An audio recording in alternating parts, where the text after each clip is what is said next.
Howdy sur Amy. Aujourd'hui je fais une vidéo innovante. Je pense qu'au titre tu as compris de quoi il s'agissait, mais je vais t'expliquer comment j'ai eu cette idée là. En ce moment sur YouTube on voit une vidéo qui s'appelle My Unpopular Opinion, littéralement mes opinions impopulaires, c'est-à-dire des choses en lesquelles tu crois et que les autres n'aiment pas, ou que tu n'aimes pas et que les autres adorent. Mais cela parle souvent de beauté, de mode, d'opinion publique et de questions du quotidien. Alors si ça t'intéresse, je pourrais te faire une vidéo sur ça, mais c'est pas le sujet ici. J'avais envie de faire celle-ci parce qu'il y a une youtubeuse dont j'apprécie énormément le travail et qui s'appelle Mystic Manga et qui souvent reprend des tags littéraires pour les remettre à la sauce manga. Donc combinant ces deux faits, j'ai eu envie moi aussi de reprendre quelque chose et de le détourner.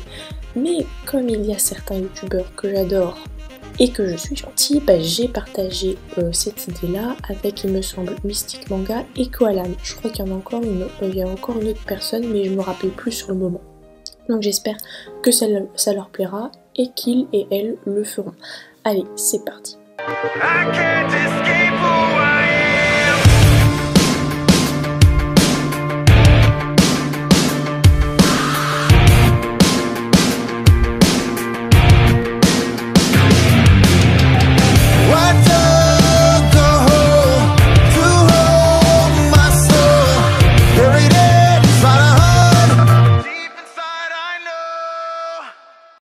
Bon, alors évidemment, moi et les phénomènes de mode, ça fait deux, donc j'ai une foule d'opinions impopulaires.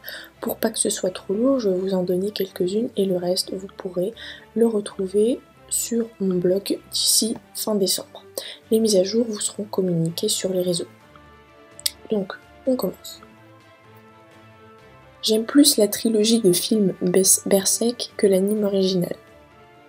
Hormis Sankukai, les tokusatsu et moi, ça fait deux. Les films live me font flipper. Les gens qui disent que le shoujo c'est pas pour les mecs, nani, chacun fait ce qu'il veut. Moi je suis une meuf et j'aime le shonen, alors on se calme. Pour moi, Nekfeu double mal All for One. Oui, je préfère Nekfeu à Orelsan et je préfère My Hero Academia à One Punch Man, mais j'ai préféré l'interprétation d'Orelsan. Je trouvais que Nekfeu avait du mal à incarner All for One et j'ai pas senti toute l'agressivité et la méchanceté du perso à travers son interprétation. Vous m'entendez souvent dire à Grey-Sama qu'il est trop beau torse nu, dire oh my god, Ria c'est ma waifu ou un tel c'est ma vie. Je pense que tout le monde le fait, mais au fond, je pense qu'il ne faut pas trop s'attacher aux animes et aux personnages, car on peut aussi aimer les doubleurs, les mangakas, cela peut faire partie de notre vie, mais l'excès c'est mal. C'est comme trop manger de brownie parce que c'est votre péché mignon, mais après, vous faites une grosse crise de foie et vous avez la phobie du brownie. Oui, désolée de toujours faire des analogies avec de la bouffe, hein. Mais bref, parfois ça peut même conduire à des trucs graves. Par exemple, pour Darling in the Franxx, dont je vous parlerai fin décembre, la communauté des fans de cette série a envoyé des menaces de mort aux producteurs parce que la fin les avait choqués. Ouais, j'avoue, j'ai eu du mal moi aussi avec cette fin, mais de là à dire que tu vas le tuer alors que lui-même disait qu'il avait trop de pression et qu'il ne sait pas comment il allait finir, franchement, c'est vache. Alors je sais qu'il y en a qui aiment ce genre de choses, surtout avec les jeux, voilà, mais moi j'aime pas les fins différentes. Je pense que vous avez tous remarqué qu'entre l'anime et les mangas il y avait des différences, des passages supprimés, des scènes modifiées, comme par exemple dans Shugochara quand ils allaient voir l'oncle de Soma, dans le manga c'était à la plage et dans l'anime c'était en hiver, mais aussi des fins différentes. Mais bon, comme je suis un peu beaucoup parano, je ne supporte absolument pas ce changement de scène, de détails et ces fins qui sont complètement chamboulées. Pour moi ça se finit comme ça ou ça se finit pas, voilà. Ok, si la fin de l'anime est merdique, vous voulez vous donner bonne conscience à connaître la bonne fin.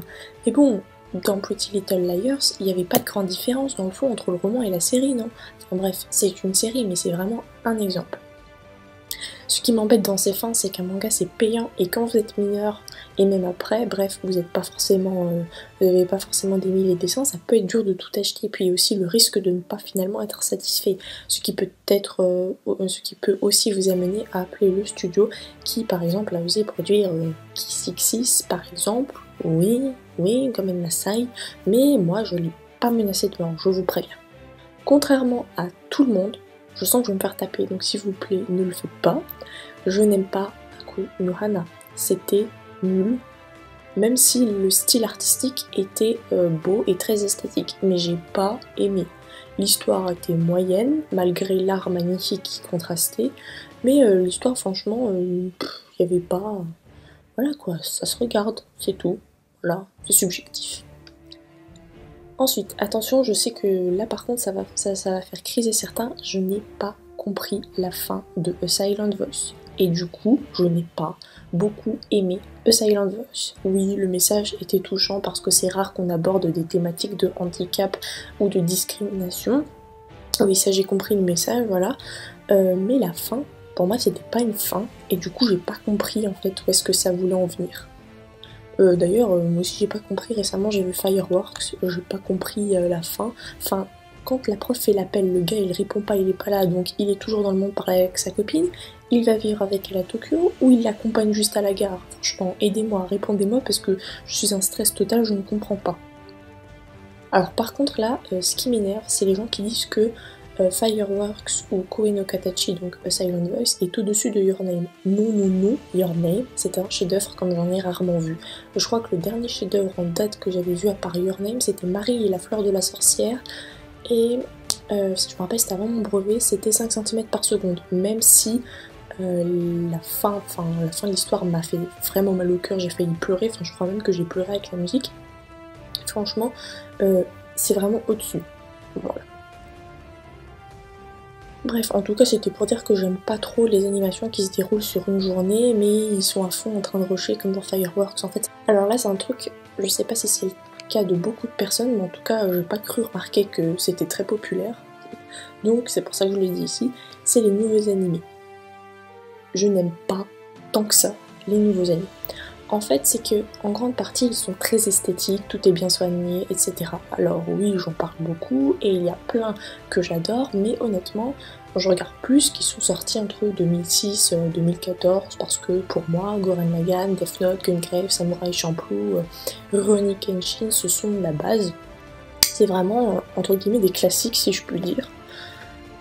Donc ce sont juste quelques exemples, mais ils sont édifiants, parce que, pour moi, dans ces mangas qui étaient vieux, le développement du personnage était bien plus profond que ceux d'aujourd'hui. Donc oui, mon opinion impopulaire ici, c'est de préférer une animation plus vieille à celle d'aujourd'hui qui est bien trop prévisible ou engluée dans des clichés à mon goût, notamment avec l'apparition du héros type très banal, ou que la plupart des animés de nos jours sont des petites filles au collège qui font des conneries comme jouer au ping-pong, au baseball ou à la clarinette ou que sais-je encore. Après, j'ai rien contre les slice of life ou le moe ou les trucs comme ça, hein. Non, mais c'est juste que j'ai une préférence.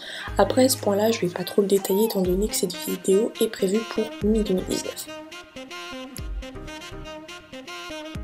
Je ne sais pas si cela est impopulaire ou non, mais je pense que tous les animes devraient fonctionner, et même le manga, selon un calendrier de diffusion de saison ou de trimestre, un peu comme ils font pour Good Night, I Love You.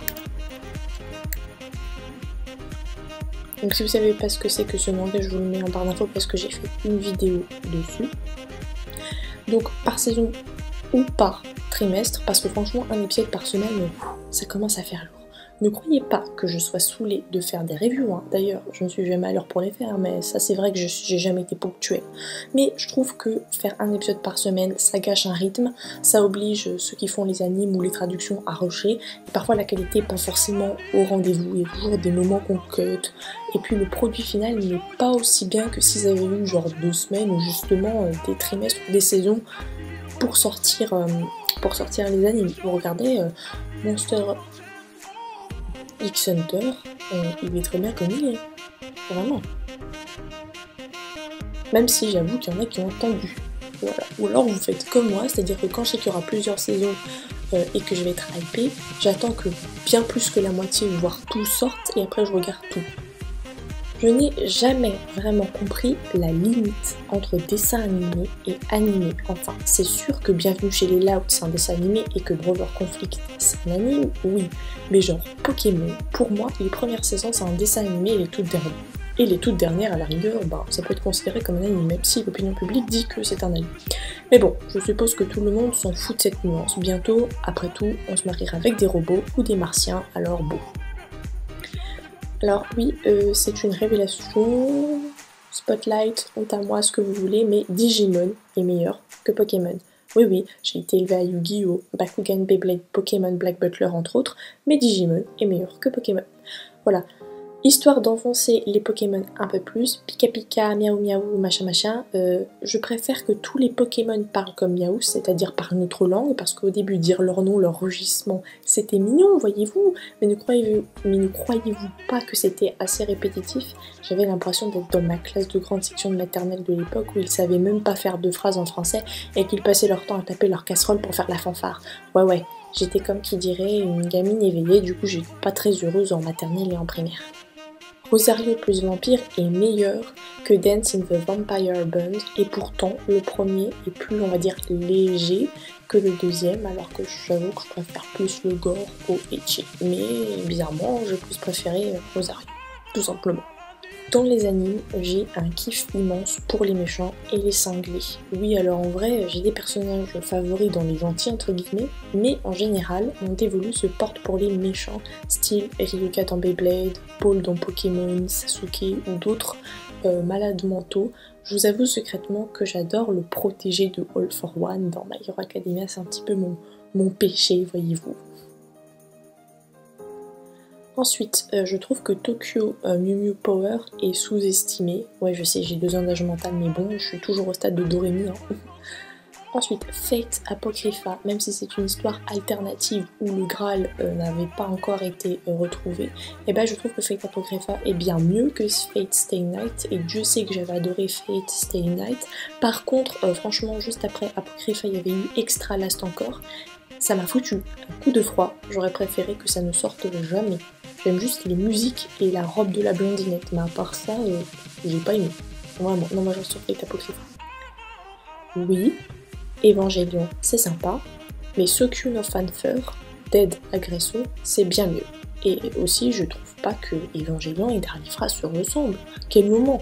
Après, c'est comme si vous me disiez que parce qu'ils ont le même thème, bah forcément c'est une copie. Bah dans ce cas-là, il y a plein d'animes qui sont la copie d'autres animes. Bon, ok, Bakano et Gintama sont très drôles, mais honnêtement, ce ne sont pas des chefs-d'œuvre. Idem pour Jojo, qui n'est pas forcément extraordinaire, c'est pas du 1 sur 10, c'est pas non plus du 0 sur 10, c'est juste pour rire, se détendre, voilà. Je sais, je vais faire genre ma weeboo, je sais pas trop comment on dit, mais pour les anciens animes, j'adore les génériques français. Mais s'il vous plaît, dites-moi à quel moment vous préférez l'opening japonais de Shaman King. N'avez-vous pas été élevé avec la tuerie de l'opening français? Ouvre les yeux, regarde bien. Tu peux bondir plus haut et plus loin. Le monde que tu vois n'est rien qu'une image dorée. Est-ce donc ta destinée d'être Shaman, Shaman King, d'être Shaman King? Des étoiles dans les yeux, les rêves, vous imaginant avoir ses pouvoirs, sa façon de se battre, etc. Non, franchement, parce que en japonais, les openings de Shaman King et de Cat's Eyes, c'est nul, on s'endort. Franchement, non, l'enfant, c'est les openings français. Alors, il y a certains mangas et animes populaires sur lesquels je fais des blocages. Oui, c'est vrai. Oh, t'as vu, One Piece, c'est ma base. Oh non, moi je vais épouser Bulma. Il y a des animes avec lesquels j'ai du mal. J'ai pas envie de casser le rêve de certaines personnes, mais pour moi, Dragon Ball, c'est trop pour moi. Et j'ai essayé pourtant de regarder, à part les tout premiers épisodes, et encore, c'était juste pour faire plaisir à mon père, bah j'ai pas accroché. Franchement, je sais pas pourquoi, quelle est l'utilité de faire je sais pas combien d'épisodes pour 5 minutes de destruction d'une planète, c'est abusé. En plus, un coup il meurt pas, puis après il a une queue de singe, je sais pas trop quoi, il change de permanente dans les cheveux toutes les 30 secondes. Je sais pas moi, mais il va falloir qu'on m'explique. Bon, avec tout ce blabla, vous aurez compris que les effets de mode et moi, c'est pas mon délire. Alors, je comprends pas du tout le délire des japonais pour les MILF. Donc, pour ceux qui savent pas, c'est une femme style de l'âge de votre mère et un genou qui veut la pécho. Bref, ou alors certains dessins animés et animes qui vont mettre de la marmelade dans votre cerveau s'il en reste encore un après les avoir regardés. Mais fondamentalement, je pense que certains animes poussent à certains travers et ne véhiculent pas forcément une image. Enfin ok, c'est du divertissement, pas de l'éducation, mais dire à une meuf de 11 ans que Clochette n'existe pas ou que pécho son prof de 45 ans, c'est tout à fait normal, est-ce que ça donnerait pas par hasard une raison, une explication valable au pédophile ou c'est comment quoi? Après, il y a des trucs dont vous avez honte parce qu'on vous dit qu'à votre âge, bah vous pouvez plus mater ça, faire ci, faire ça. J'ai même commencé moi-même à me demander si je devais arrêter de regarder My Little Pony, et pour être honnête, c'était à cause des gens en général. Mais en faisant cette vidéo, je me dis que non, c'est trop con et que je devrais être fière de mes opinions impopulaires. Voilà, donc c'en est fini pour cette vidéo, j'espère qu'elle ne vous a pas filé une indigestion. Si vous avez aimé, n'hésitez pas à mettre un pouce bleu comme d'habitude, je pense que tout le monde vous le rappelle souvent, donc je pense que vous savez déjà quoi faire si vous avez aimé. Mais surtout n'hésitez pas à me dire en commentaire quelles sont vos 5 opinions les plus impopulaires, et aussi une petite question pour une prochaine vidéo. Quel personnage tout anime confondu vous trouvez super intelligent? Et n'oubliez pas, cette vidéo est totalement subjective, qui de mieux placé que les fans d'anime pour comprendre que vu le flot d'œuvres, toutes les opinions sont aussi diverses et variées que les mécanismes qui régissent nos cœurs. Alors partagez vos opinions sans bafouer ceux d'autrui, même si vous n'y adhérez pas.